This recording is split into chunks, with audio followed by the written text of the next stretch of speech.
Rose Tanner's fingers tightened on the inheritance deed as the stranger's shadow fell across her desk.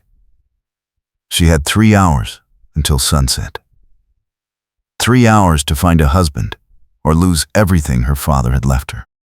The man standing in front of her wore dust like a second skin and carried the kind of stillness that came from watching your back too long. "Emmett Briggs," he'd said. "Surveyor, looking for work." She didn't believe the first part and didn't care about the second. What mattered was the wedding band he wasn't wearing and the desperation she could smell on him as clearly as he probably smelled it on her. "I need a husband by sunset," she said. "Legal ceremony, signed witness, no questions. You need to disappear into respectability before someone asks why a surveyor showed up in Juniper Creek without a single reference letter. We can solve each other's problems." Emmett's jaw shifted. His eyes, dark and unreadable under the brim of his hat, flicked to the deed in her hands, then to the locked door behind her. "You don't know anything about me. I know you walked into a bank at closing time and didn't ask about accounts," Rose said. "I know you've been standing on the corner for 2 hours watching the stage office. And I know a man running from something when I see one. I don't care what you did. I care that you're here and I'm out of time." The door rattled. Rose's pulse spiked. That would be Mr. Caldwell, the bank president, coming to lock up. If he found her still trying to meet the terms of her father's will without a husband, he'd smile that oily smile and suggest she simply sign the ranch over to his son. She'd rather burn it. Emmett moved fast. He pulled the hat from his head, ran a hand through his dark hair, and met her eyes with something that looked almost like respect. "All right," he said quietly. "But we do this my way. No family, no fuss, and the first time you ask about my past, I'm gone." Rose's heart hammered. She nodded once. The door rattled again. "Then we go now," she said. They walked out of the bank together, and Rose didn't look back. The circuit preacher spoke fast. He had another town to reach by morning and didn't care why a bank clerk and a drifter needed to marry before dark. Rose heard her own voice saying "I do," heard Emmett's low, rough echo, and felt his hand close over hers when the preacher prompted them. His palm was calloused, warm and steady. She didn't let herself think about how that steadiness might be a lie. The preacher declared them married, marked the certificate, and handed it to Rose with a bored nod. The witnesses, 2 store clerks she'd bribed, and the preacher's teenage son, signed without reading. Then it was done. Rose folded the certificate into her pocket and turned to face her new husband. Emmett was watching her with an expression she couldn't name. Not quite wariness. Not quite curiosity. Something in between. "We need to ride out to the ranch tonight," she said. "My father's will requires me to take possession before midnight, or the claim reverts to the county. It's an hour west, up into the hills." Emmett's mouth tightened. "Tonight? Unless you'd rather I lose it now and make this wedding pointless." He looked past her toward the darkening hills. Then he looked back, and Rose saw the calculation in his eyes. He was weighing risk. She didn't blame him. She was doing the same. "Fine," he said. "But we're stopping for supplies. And you're going to tell me what we're riding into."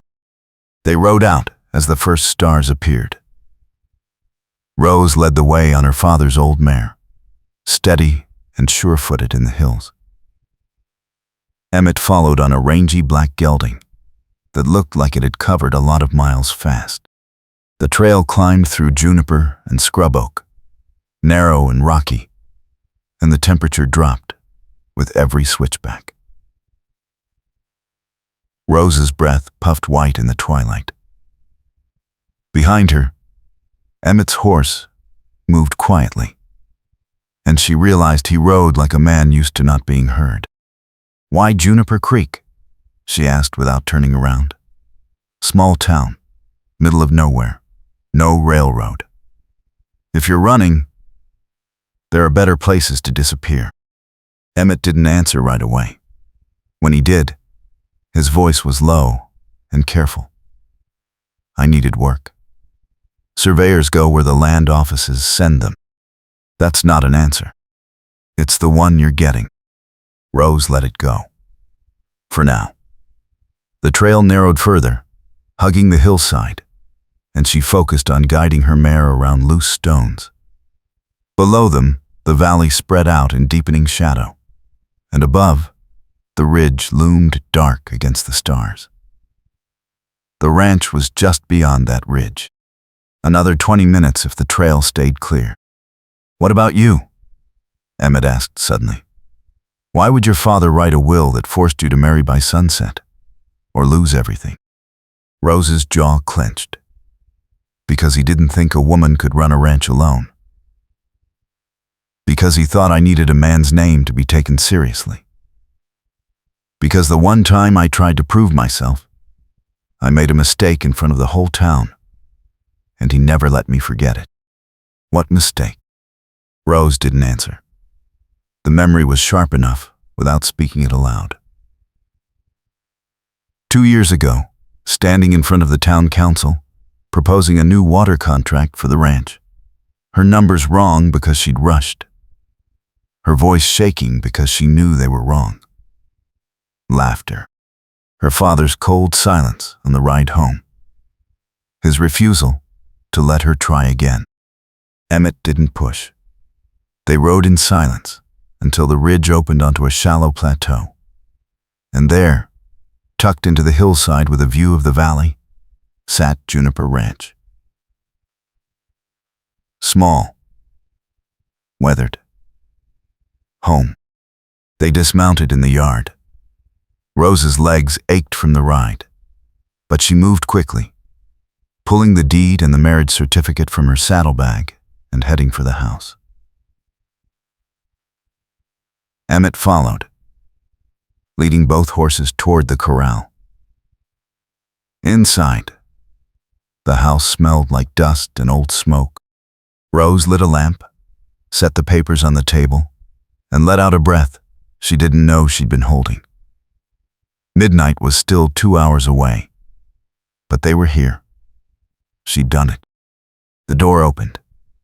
Emmett stepped inside, hat in hand, and glanced around the single-room cabin. "Small," he said. "It's mine," Rose said. "Ours," Emmett corrected quietly. "Legally, anyway." Rose met his eyes. The lamplight carved shadows across his face, and for the first time, she saw how tired he looked. How young, under the trail dust and weariness. Maybe her age. Maybe younger. She didn't know anything about him, except that he'd agreed to this insane bargain and hadn't asked for anything in return. "Why did you say yes?" she asked. Emmett set his hat on the table. "Because you were right. I needed to disappear. And a married surveyor with a ranch to care for is a lot less interesting than a drifter with no ties. What are you running from?" He looked at her for a long moment. Then he shook his head. Not tonight. They fell into an uneasy routine. Rose woke before dawn and rode the property line, checking fence posts and water sources, making notes on what needed repair. Emmett worked quietly, mending the corral gate, clearing brush from the fire line, fixing the barn roof where it leaked.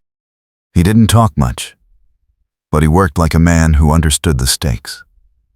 At night they ate in silence, and Rose slept in the loft while Emmett took the floor near the fire. It was practical, distant, safe. But safe didn't last. 3 days after the wedding, Rose rode into town for supplies and found a crowd gathered outside the land office. She dismounted slowly, dread pooling in her stomach. A man in expensive coat and polished boots stood on the steps, reading from an official-looking document. Rose recognized him immediately.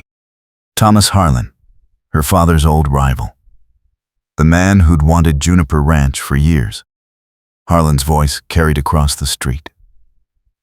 It has come to my attention that the surveyor working at Juniper Ranch is operating under a false claim. Emmett Briggs presented credentials from the Territorial Land Office in Santa Fe. But a telegram this morning confirmed no such surveyor by that name has ever been licensed. The claim is forged. Rose's heart stopped. Around her, the crowd muttered and shifted.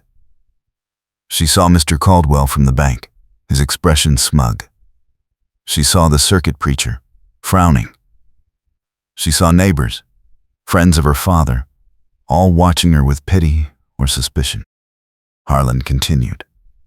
As Mrs. Briggs has tied her inheritance to a marriage with a fraudulent surveyor, I am formally contesting the legitimacy of her claim to Juniper Ranch. A hearing will be held in 2 days to determine ownership. Rose forced herself to breathe. She turned and walked back to her horse, ignoring the stares, ignoring the whispers. Her hands shook as she mounted. She didn't look back. She rode hard back to the ranch. Emmett was at the corral, brushing down his gelding, and he looked up when he heard her coming. One look at her face, and he went still. "Tell me it's not true," Rose said. She didn't dismount. Her voice was shaking. "Tell me you didn't lie about everything." Emmett set down the brush. His expression was unreadable. "I lied about the surveyor license," he said quietly. "I'm not licensed. I never was. But I know the work. I've done it for 6 years, just not with official papers." Rose's breath came fast and shallow. "Why?" "Because the man who trained me died before he could sign my certification. Because I was 17 and broke and needed work. Because I kept waiting for the right time to take the exam, and the right time never came. And then I had a reputation and clients who didn't ask questions. And I told myself it didn't matter." "It matters now," Rose said. Her voice cracked.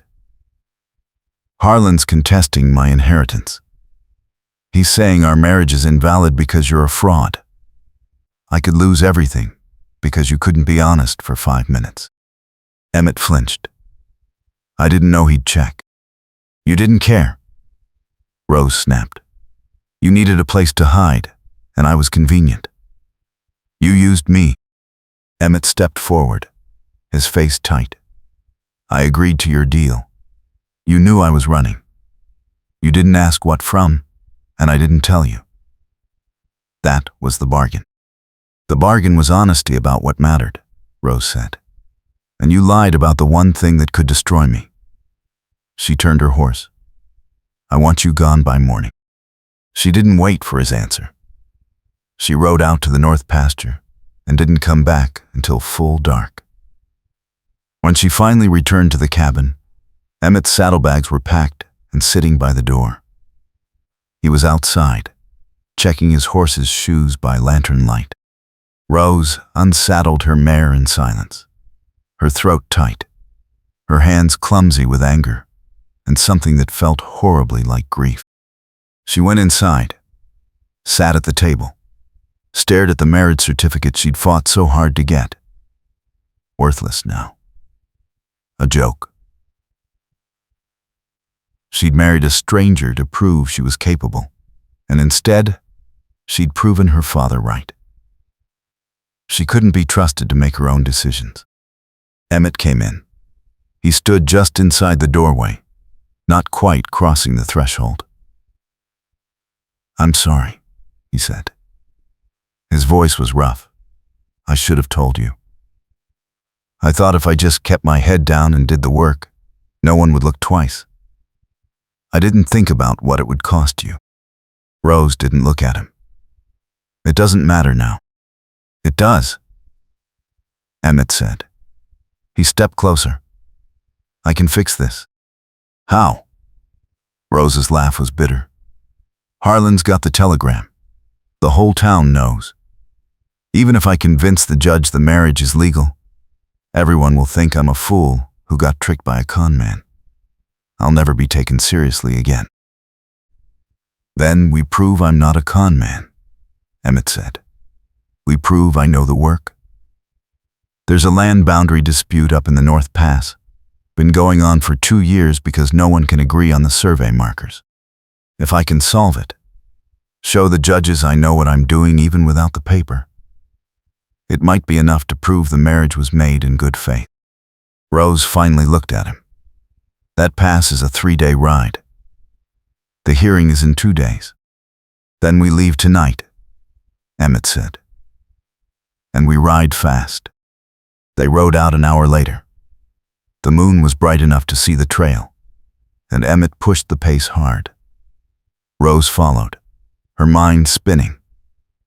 She didn't know if this would work. She didn't know if she could trust him. But she knew that staying at the ranch and waiting for Harlan to take it from her was worse than any risk the mountain pass could offer. The trail climbed steep and rocky. By dawn, they were high in the mountains, the air thin and cold, the valley lost behind ridges of pine and stone. Emmett led now, his eyes on the landscape, reading it the way Rose had seen surveyors read maps. He stopped twice to check landmarks, once to sketch something in a small notebook he pulled from his coat. Rose watched him work and saw, for the first time, the certainty in his hands. He knew this. Whatever else he lied about, he knew the land. They reached the disputed boundary by mid-morning. 2 ranchers were waiting, both armed, both glaring at each other across a narrow creek. The older one, a man named Colfax, recognized Rose and frowned. You bring a surveyor? Rose glanced at Emmett. He dismounted, pulled his notebook, and walked the creek line without a word. The ranchers watched, suspicious. Emmett paced, measured, checked the angle of the sun, and finally crouched beside a half-buried stone marker. He dug it out carefully, brushed off the moss, and pointed to the carved line. Your fence is 6 yards too far west, he said to Colfax. Original survey put the line here, following the creek bend. You've been grazing on his land for 2 seasons. Colfax's face darkened. How do I know you're right? Emmett pulled a folded map from his coat. Because this is the territorial survey from 1868, and the marker matches. You can contest it in court, but you'll lose. The second rancher, younger and less hostile, nodded slowly. That matches what my grandfather said. He stepped forward and shook Emmett's hand. I'll move my fence. Thank you. Colfax grumbled, but didn't argue. He mounted his horse and rode off. The younger rancher stayed long enough to write a short letter confirming Emmett's work, signed and dated. He handed it to Rose. For your hearing, he said. Good luck. They rode south as the sun climbed. Rose folded the letter into her pocket and felt the tight knot in her chest loosen slightly. It wasn't much, but it was something. Proof that Emmett knew what he was doing. Proof that maybe, just maybe, they could convince the judge. But the sky was darkening. Storm's coming, Emmett said. He scanned the ridgeline. We need to find shelter. How far to town? Too far, Emmett said grimly. We'll have to wait it out. They found a line shack tucked into the hillside, half collapsed, but with enough roof to block the rain. Emmett got the horses under the overhang and pulled their saddles inside. Rose gathered dry wood from the back corner and built a small fire in the stone ring. Outside, the wind picked up, and the first raindrops hit like stones. Then the storm broke. The rain came down in sheets. Wind tore at the shack's walls, and water poured through gaps in the roof. Rose moved closer to the fire, shivering. Emmett wedged a saddle blanket into the worst gap, then crouched beside her. His hair was soaked, his jacket dripping. He looked at her, and Rose saw something raw in his face. "I'm sorry," he said again. "Not just for the license. For all of it. You asked me why I said yes to your deal, and I told you it was because I needed to disappear. That's true, but it's not the whole truth." Rose waited. "I said yes, because you looked at me like I was someone who could help," Emmett said quietly. "Not someone to run from, not someone to use, just someone who might be able to solve a problem. I haven't had that in a long time. And I wanted to be that person, even if it was just for one night." Rose's throat tightened. "What are you running from, Emmett?" He looked away. "My father. He's a land speculator, buys up claims and pushes people off if they can't pay. I worked for him until I saw what he was doing. I tried to stop him, tried to report him, and he had me blacklisted. No surveyor would hire me after that. So I started working under false credentials, moving town to town, staying ahead of his reach. I thought if I got far enough away, I could just start over. But he found you." Emmett nodded. "He sent word to every land office in the territory. That telegram Harlan got didn't come from Santa Fe by accident. My father's been tracking me for months." Rose stared at him. "Why didn't you tell me this before?" "Because I thought if you knew, you'd see me the way everyone else does. A liar. A fake. Someone who can't be trusted." "I do see you that way," Rose said. Emmett flinched, but she kept going. "I also see someone who fixed my corral without being asked, who rode all night to help me save my ranch, who solved a 2-year boundary dispute in 10 minutes, because he actually knows what he's doing." She paused. "I don't know what to do with that." Emmett's jaw tightened. "You don't have to do anything. After the hearing, I'll leave. You can tell the judge the marriage was annulled, claim duress, whatever keeps the ranch yours. I won't fight it." "What if I don't want you to leave?" Rose said quietly. Emmett looked at her, and the firelight caught the exhaustion and hope and fear in his face. "Why would you want me to stay?" "Because I spent 2 years being afraid to try anything after I failed in front of the whole town," Rose said. "And you're the first person who looked at me and saw someone capable instead of someone broken. Even when you were lying, you treated me like I knew what I was doing. Like I mattered." She swallowed hard. "I don't know if I can trust you. But I know I don't want to go back to being afraid." The storm howled. The fire crackled.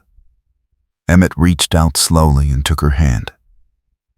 His palm was rough and warm, and Rose felt the steadiness in it, the same steadiness from their wedding day. This time, she let herself believe it might be real.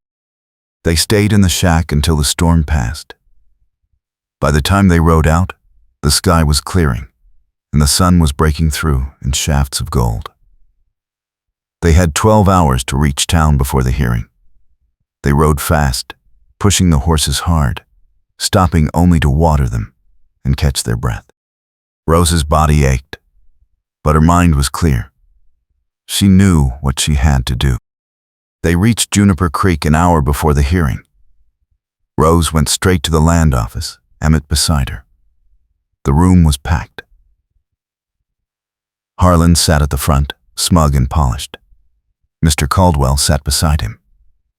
The judge, an older man with tired eyes, looked up when Rose entered.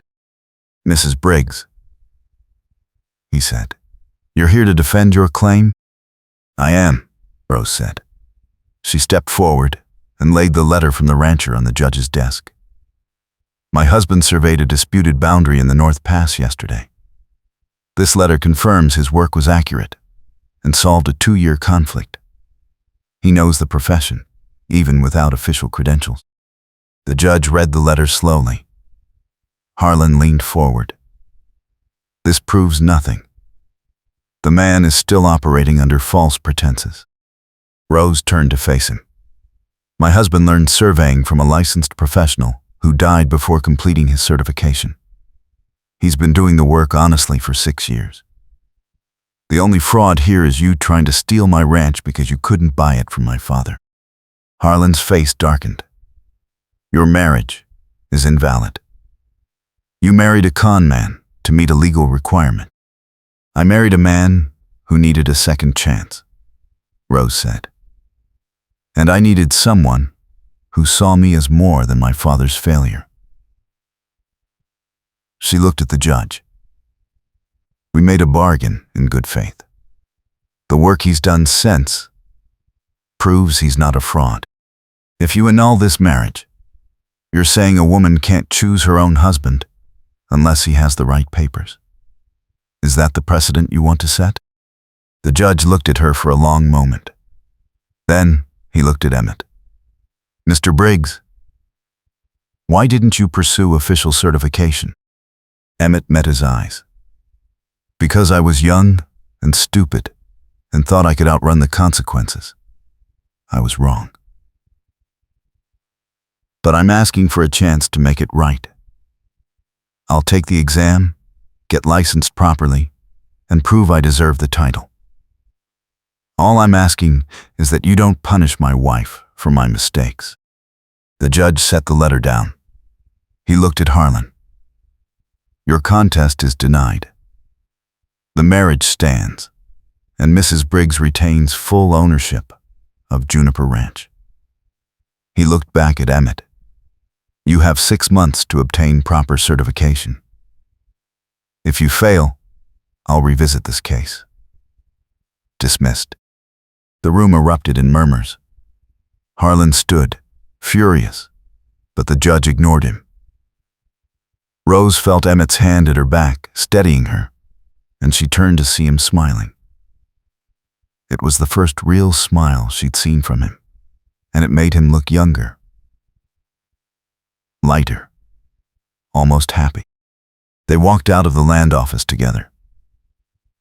The street was bright with afternoon sun, and Rose felt the weight of the last week lift from her shoulders.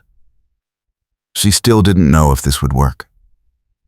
She still didn't know if Emmett would stay, or if she could fully trust him. But she knew she wanted to try. Emmett stopped at the edge of the street. He looked at her, his expression serious.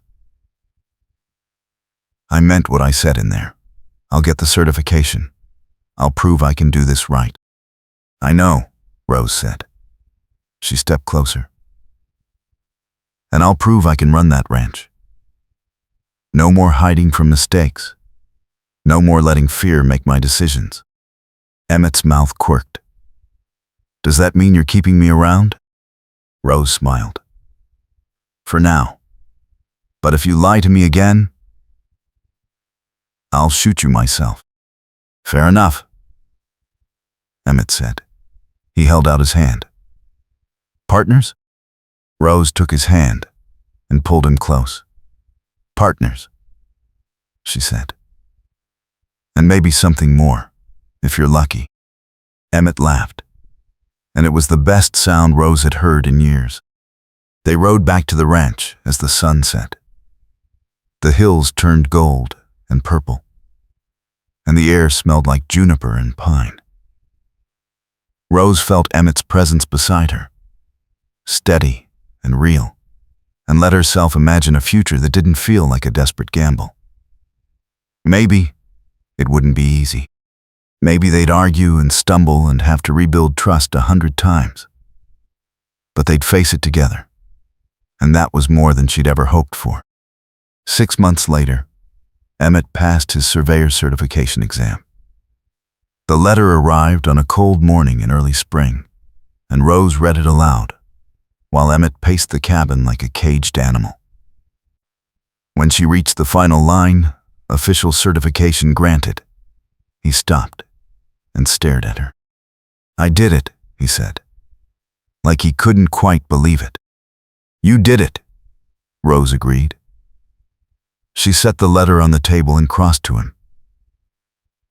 "Now what?" Emmett pulled her close. "Now, we build something that lasts." They worked the ranch together. Emmett surveyed property lines for neighboring ranches and earned a reputation for honest, careful work. Rose expanded the water contracts her father had started, this time with numbers she double-checked and confidence she'd earned. They argued sometimes, usually about fence repair or how much hay to store for winter, but they always came back to the same place: trust, partnership, love that had been tested and survived.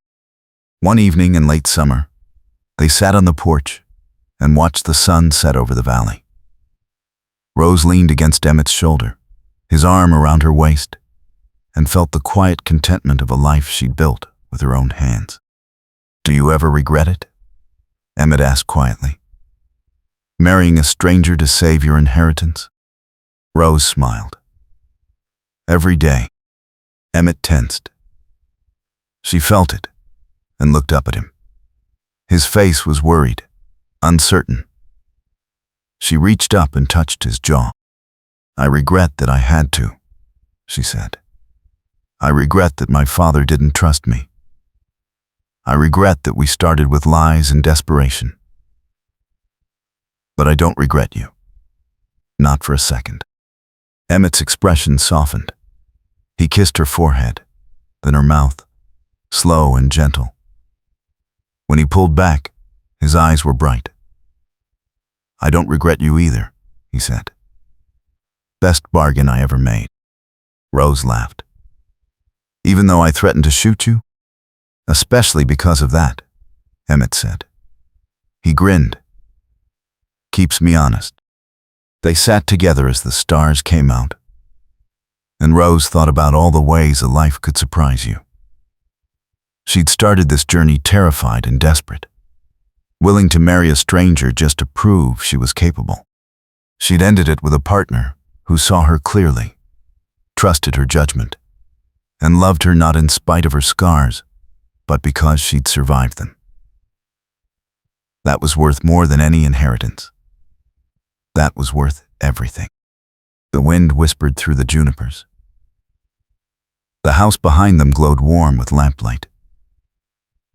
Emmett's hand tightened on hers, and Rose knew, bone deep and certain, that she was finally home.